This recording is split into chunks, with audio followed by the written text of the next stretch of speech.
Good morning, শুভ সকাল। আমার CMS এর ক্লাস 12 এ পড়ছো ছাত্ররা। এর আগে তোমাদের যে ক্লাস আমি নিয়েছিলাম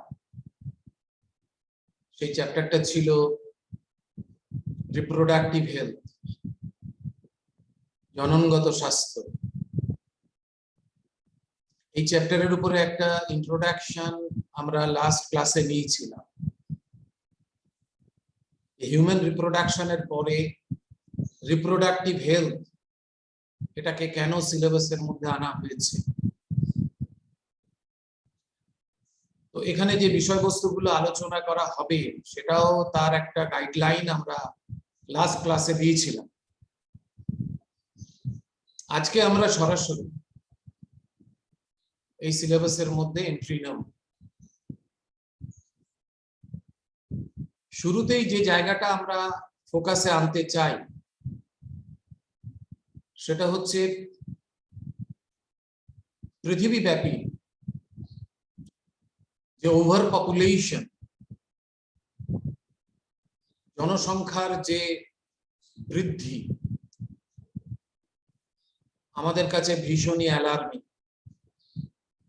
তার কিছু ডেটা আমাদের কাছে আছে, সেগুলো শুনলে তোমাদের মনে হবে যে ওভার পপুলেশন কতটা ভয়ঙ্কর হতে পারে একটি দেশের ক্ষেত্রে। ভারতবর্ষ এর বাইরে নয়। আমাদের কাছে যে ডেটা রয়েছে সেখানে বলা হচ্ছে world population was less than 2 billion in 1900 AD। 1900 সালে পৃথিবীর জনসংখ্যা 2 বিলিয়নের নিচে ছিল। It was more than 6 billion in 2000 AD। 2000 সালে সেই জনসংখ্যা গিয়ে পৌঁছলো 6 billion. Population of undivided India was, Bharatvarsha স্বাধীন হয়নি, পরাধীনতার শৃঙ্খলে ভারতবর্ষ 1901 সাল 1901 আমাদের পপুলেশন ছিল 238 million, 238 million. Next, it was 350 million at the time of partition in 1947। 1900 সালের পর 1947 ভারত স্বাধীন। জনসংখ্যা গিয়ে দাঁড়ালো 350 মিলিয়ন।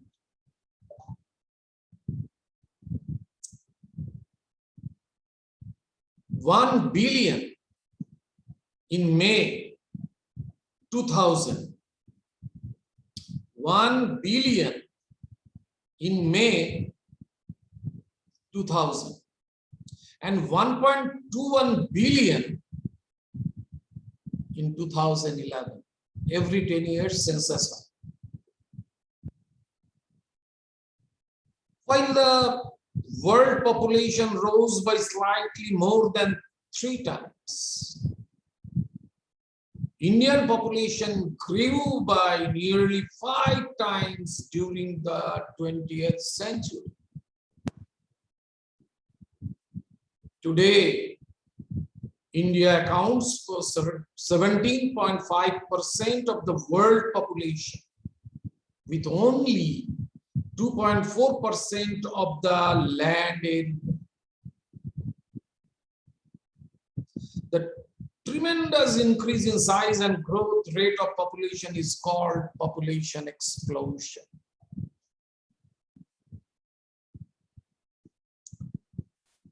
তাহলে বুঝতে পারছো ভারতবর্ষের জনসংখ্যা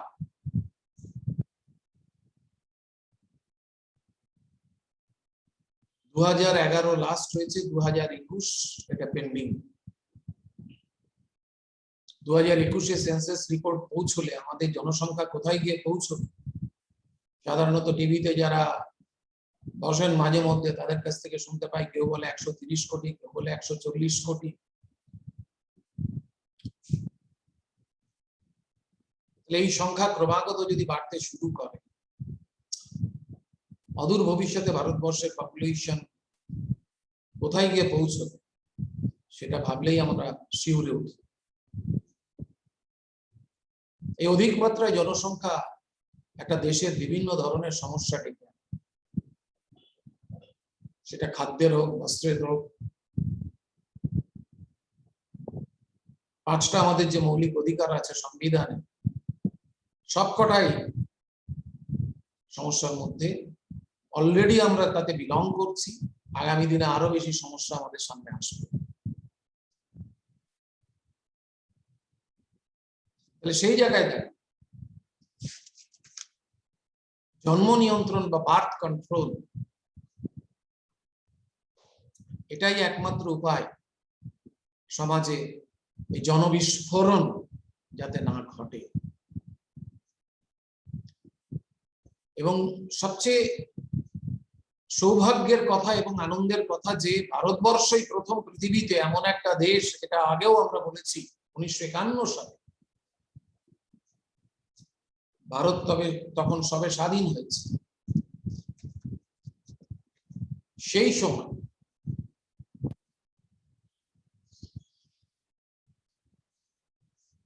এই ফ্যামিলি প্ল্যানিং এর কনসেপ্ট আনা, যাতে ভবিষ্যতে ভারতবর্ষ এই জনবিস্ফোরণের যে সমস্যা সেদিকে না পড়ে। বাট আনফরচুনেট সেটা খাতায় কলমে রয়েছে।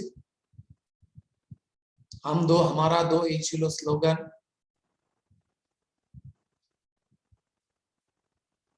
স্মল ফ্যামিলি হ্যাপি ফ্যামিলি, এই কনসেপ্ট আমরা এখনো ভারতবর্ষের সমস্ত মানুষ মানসিকভাবে মেনে নিতে পারিনি। কিছুটা হলেও বার্থ কন্ট্রোল হয়েছে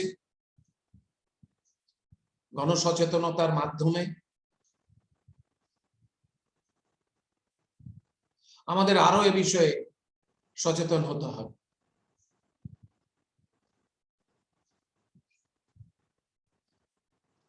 এখন জন্ম নিয়ন্ত্রণ এটাকে আমরা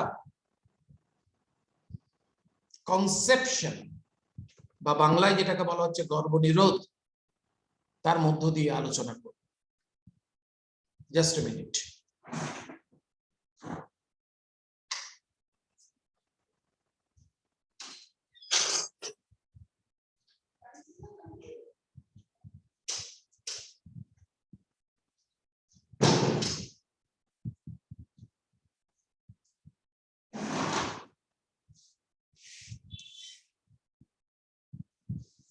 Sorry for interruption.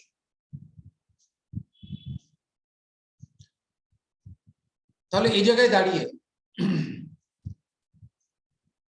কন্ট্রাসেপশন তার যে ডিভাইস গুলো সেগুলো আমাদের আলোচনার মধ্যে নিয়ে আসতে হবে।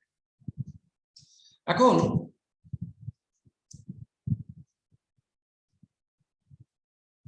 কন্ট্রাসেপশনের যে ডিভাইস গুলো, যেগুলো কন্ট্রাসেপশন বা গর্ভনিরোধ বাধা দেয় বা প্রেগন্যান্সিতে বাধা দেয়, তাদের কিছু ক্যারেক্টারিস্টিক্স আছে যেগুলোকে আমরা বলবো characteristics of an ideal contraceptive. সেগুলো কি? প্রথমত সেটা ইউজার ফ্রেন্ডলি, এটা হতে হবে। সেকেন্ডলি হতে হবে উইদাউট এনি সাইড এফেক্ট। 3 নম্বর হবে রিভার্সিবল। 4 নম্বর হবে কমপ্লিটলি ইফেক্টিভ এগেইনস্ট প্রেগন্যান্সি।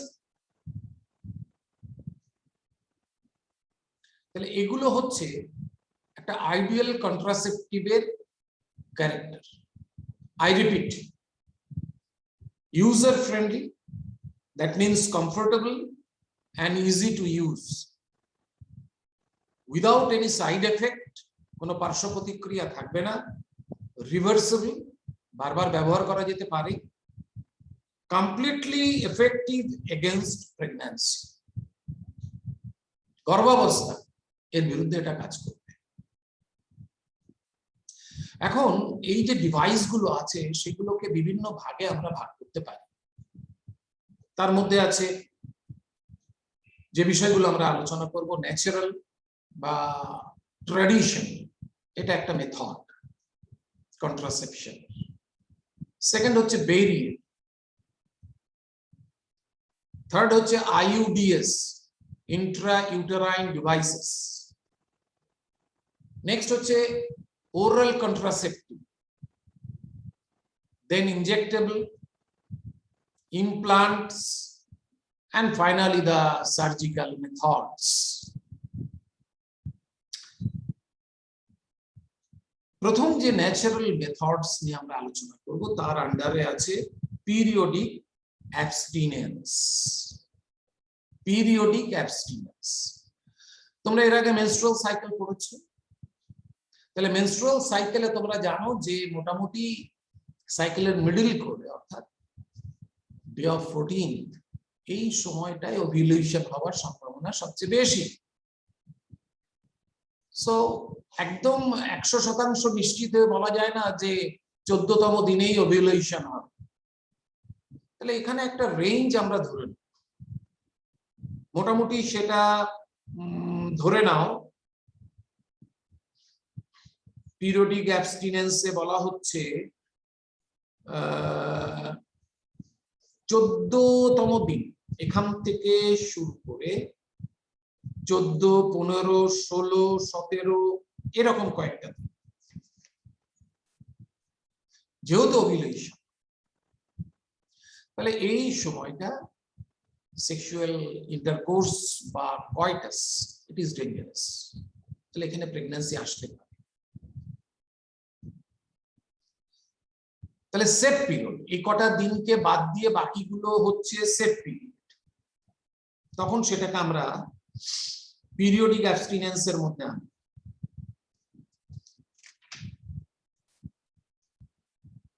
তার মানে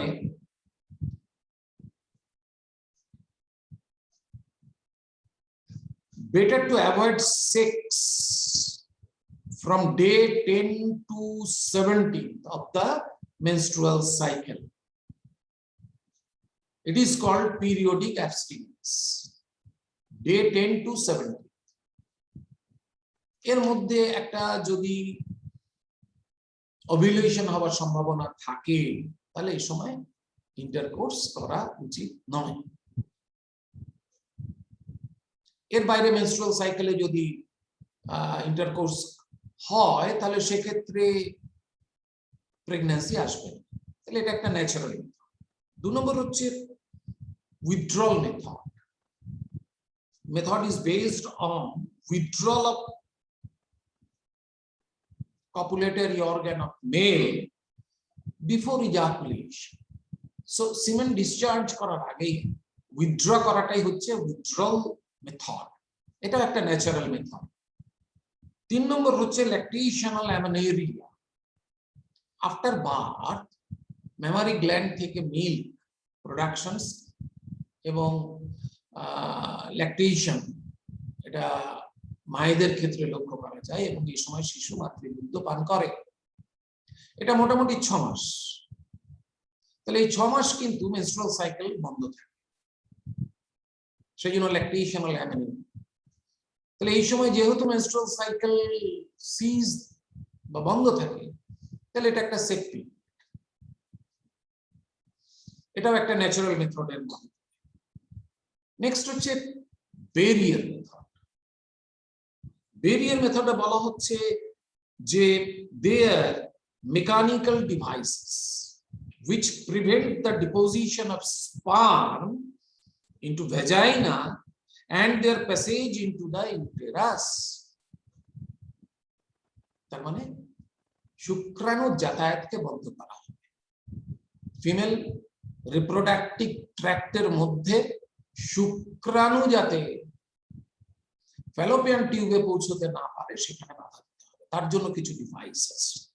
এবং এটা ছেলেদেরও হয়, মেয়েদেরও হয়, কিছু ডিভাইস আছে কম্বাইন্ড। এর মধ্যে যে এক্সাম্পল গুলো আমাদের আছে, কন্ডোম আছে, ডায়াফ্রাম আছে, ফেম শিল্ড আছে, এটাকে আমরা বলবো ফেম শিল্ড, এটাকে ফিমেল কন্ডোম বলা হয়, সার্ভাইকাল ক্যাপ আছে, ভল্ট ক্যাপ আছে, এগুলো হচ্ছে বেরিয়ার মেথড। নেক্সট যে ডিভাইস সেটাকে আমরা বলবো chemical method. Chemical method is their contraceptive which contain spermicidal chemical, শুক্রাণুনাশক। নেক্সট আমরা যেটা যাব সেটা হচ্ছে IUDs, intrauterine devices। এটা টোটালি মেয়েদের একটা ইউজেবল কন্ট্রাসেপটিভ ডিভাইস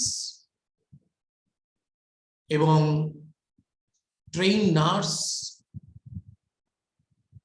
যারা ইকুইপড তাদেরকে দিয়ে এই ডিভাইসটা মেয়েদের ইউজ করতে হবে। They are devices made of plastic, metal or combination of the two which is inserted into the uterus. Don't forget, insertion এর জায়গা হচ্ছে জরায়ু, to prevent conception। এগুলো বিভিন্ন এক্সাম্পল আছে। IUDs are called loops, spirals, rings, etc. IUD গুলোকে আমরা তিনটে ভাগে ভাগ করি।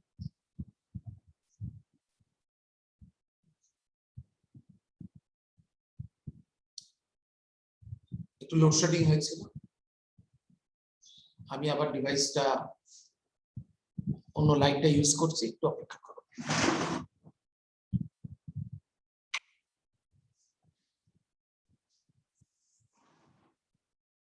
সরি, আমরা আইইডি কে তিনটে টাইপে ভাগ করে নিই। একটা হচ্ছে ইনার্ট, একটা হচ্ছে কপার রিলিজিং, আর একটা হচ্ছে হরমোন রিলিজ। তিনটে টাইপ। ইনার্ট আইইডিটা কি দিয়ে তৈরি হয়? Made up of polyethylene, polyethylene with barium sulfate or stainless steel। তাহলে এই ইনার্ট আইইডির এক্সাম্পল হচ্ছে লিপেস লুপ। ওকে, 2 নম্বর হচ্ছে copper, copper IUDs, commonly called copper T. এদের এক্সাম্পল হিসেবে আমরা কি পাবো? Copper T 200 multi-load, copper T 250 multi-load, etc. 3 নম্বর হচ্ছে হরমোন রিলিজিং আইইডি। এগুলোকে জেনারেলি প্রোজেস্টেরন আইইডি বলা হয়। এর মধ্যে এক্সাম্পল হচ্ছে LNG-20। এবং মনে রাখতে হবে এই আইইডি হচ্ছে ভারতে মোস্ট ইফেক্টিভ কন্ট্রাসেপটিভ ডিভাইস এবং মেয়েদের দ্বারা সবচেয়ে বেশি ব্যবহৃত এমন একটা ডিভাইস। এরপরে এসছে ওরাল কন্ট্রাসেপ্টিভ, পিল বলা হয়, যে 2 ধরনের হরমোন ইউজ করা হয়, progesterone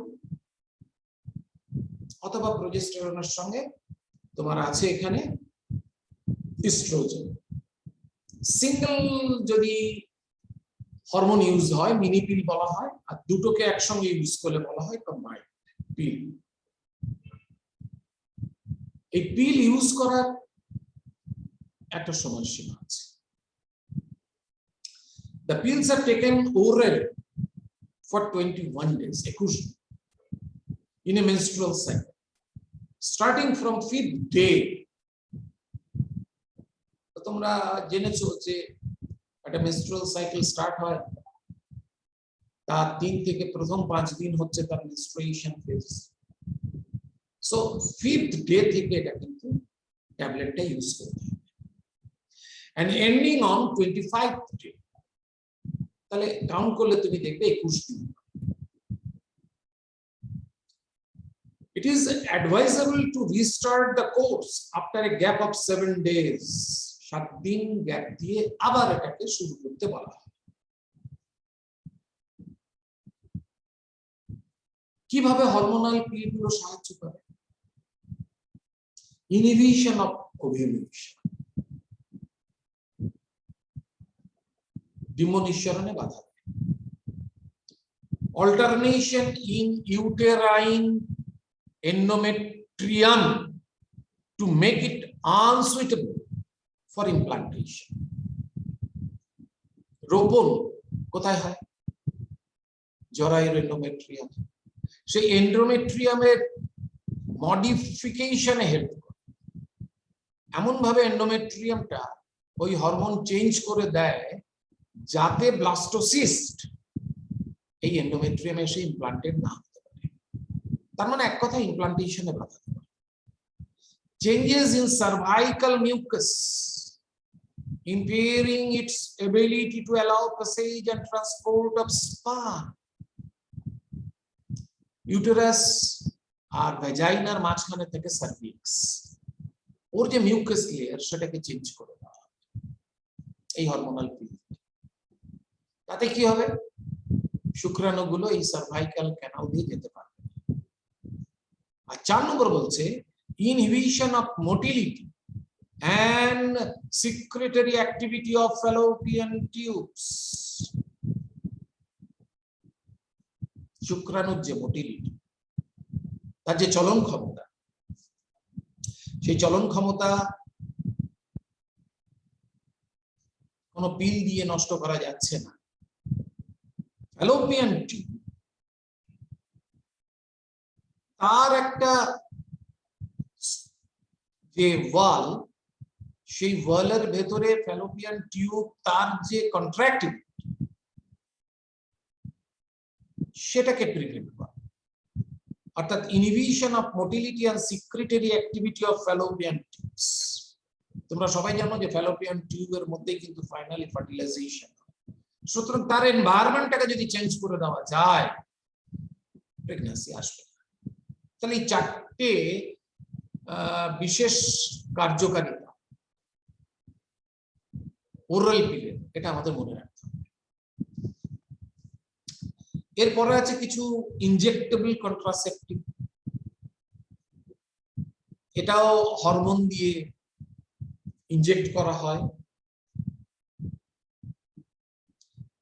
2 types of progestin preparation are used singly. এটা হচ্ছে ইনজেক্টেবল কন্ট্রাসেপশন, ইউজ করা হচ্ছে কন্ট্রাসেপটিভ হিসেবে। ইমপ্লান্ট বলে আরেক ধরনের ডিভাইস আছে, সেখানেও হরমোন ইউজ করা হচ্ছে। এবং আমাদের মেয়েদের যে স্কিন, সেই স্কিনের ভেতরে এটাকে দেওয়া হয় এবং সেই হরমোনটা দীর্ঘদিন ওখানে স্টে করে। এছাড়া আছে কিছু emergency contraception. It is treatment for unprotected sex, sexual assault, missed pills, and other reasons which have risk of pregnancy. কিছু কিছু ক্ষেত্রে যদি মনে করা হয় প্রেগন্যান্সি চলে আসতে পারে, তাহলে ইমার্জেন্সি হিসেবে কিছু পিল ইউজ করা হয়। সেই জন্য এদেরকে বলা হচ্ছে এমার্জেন্সি কন্ট্রাসেপশন। আর পিলগুলোর একটা বিশেষ নাম দেওয়া হয়েছে মর্নিং আফটার পিলস, যেমন আনওয়ান্টেড সেমিটি। এই জায়গায় আমাদের আরেকটা কথা মনে রাখতে হবে, কন্ট্রাসেপটিভ পিল যেগুলো ইউজ করা হয় জেনারেলি, সেগুলো কিন্তু স্টেরয়েড। দীর্ঘদিন স্টেরয়েড ইউজ করলে কিছু সাইড এফেক্টস আসে। এক্ষেত্রে আমাদের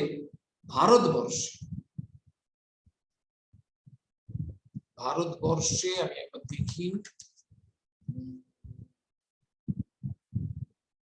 এখানে সাহেলি বলে একটি নন স্টেরয়েড কন্ট্রাসেপটিভ পিল সিডিআরআই লখনৌতে তো আমাদের গবেষকরাই আবিষ্কার করেছে। যেহেতু এটা নন স্টেরয়েড, ফলে এর পার্শ্ব প্রতিক্রিয়া একেবারেই নেই। সুতরাং এটা ইউজ করার জন্য সরকারিভাবে প্রচার চালানো হয়। নেক্সট যে মেথডটা আছে সেই মেথডটাকে আমরা বলবো surgical method of family planning, terminal methods of family planning. Terminal method অর্থাৎ উপরে এর আগে যে আমরা মেথডগুলো আলোচনা করে গেলাম তার থেকে অনেক বেশি এফেক্টিভ যেটা হবে, অর্থাৎ কোন দম্পতি যদি এই সার্জিক্যাল মেথডে যায় তাহলে বলা যেতে পারে near to 100% contraception, prevent pregnancy, it can be possible. দুটো এর টাইপ আছে, এটাকে স্টেরিলাইজেশন প্রসিডিওরও বলা যেতে পারে। দুটো টাইপ আছে, একটা টিউবেক্টমি আর একটা হচ্ছে ভ্যাসেক্টমি। নামের মধ্যেই কিন্তু সার্জিক্যাল মেথডটাকে ইনক্লুড করা আছে, একটু বুদ্ধি দিয়ে বুঝতে হবে। টিউবেক্টমি, ফ্যালোপিয়ান টিউব মেয়েদের, সুতরাং এই স্টেরিলাইজেশন প্রসিডিওরটা হচ্ছে মেয়েদের। ফ্যালোপিয়ান টিউব কেটে দিতে হবে, বুঝতে পারছো সার্জিক্যাল মেথড। কেটে দিয়ে তারপর দুদিকে গিট মেরে দিতে হবে, অর্থাৎ প্রান্তটা কেটে দেওয়ার পর কিছুটা গ্যাপ হলো, এবার দুটো প্রান্ত টাই আপ করা হলো, বেঁধে দেওয়া হবে, গিট দিয়ে দেওয়া হবে। তাহলে এখানে কি হবে, এগ বা ওভা তার কোথায় পৌঁছানো দরকার, site of fertilisation, ampulla, isthmus যে জাংশন সেখানে পৌঁছানো দরকার, সেখানে পৌঁছতে পারবে না। এটা একটা মেথড। আর সেকেন্ড মেথড হচ্ছে ভ্যাসেক্টমি, ভাস ডিফারেন্স থেকে এসছে, শুক্রনালী ছেলেদের, এটা সার্জিক্যাল মেথড। তাহলে ভাস ডিফারেন্স যদি কেটে দেওয়া হয়, দুটো ভাস ডিফারেন্স আছে, সেটা কেটে দিয়ে ঠিক একই রকম ভাবে ফ্যালোপিয়ান টিউব যেভাবে দুটো প্রান্তকে আবার গিট মেরে দেওয়া, সেভাবে গিট মেরে দেওয়া হয়, তাহলে দেখা যাবে শুক্রাণু বা স্পার্মাটোজোয়া ট্রান্সপোর্ট করতে পারবে, অর্থাৎ সেটা যে ইজাকুলেটরি ডাক্ট সেখানে আসতে পারবে। তাহলে এই যে মেথড, যেখানে শুক্রাণু সরাসরি ফিমেল রিপ্রোডাক্টিভ ট্র্যাক্টে আসতে পারবে না, কিংবা এগ ফ্যালোপিয়ান টিউবে আসতে পারবে, এই সার্জিক্যাল মেথডটা হচ্ছে terminal method of family planning. এইভাবে যদি একটা জনসচেতনতা বোধ আমাদের সমাজের মধ্যে তৈরি করা যায়, তাহলে ফ্যামিলি প্ল্যানিং এর যে প্রকৃত উদ্দেশ্য আমাদের মনে হয় সেটা ঠিকঠাক ভাবে হবে, এবং যে ওভার পপুলেশন ডিজিজ আমরা একরকম ভুগছি সেটা অনেকটা আন্ডার কন্ট্রোলে আসবে। আজকে এটুকুই থাক। নেক্সট ডে আমরা আরেকটা যে জায়গা আছে সেটা হচ্ছে medical termination of pregnancy, MTP, সেই বিষয় নিয়ে আমরা আলোচনা করব। ভালো থেকো।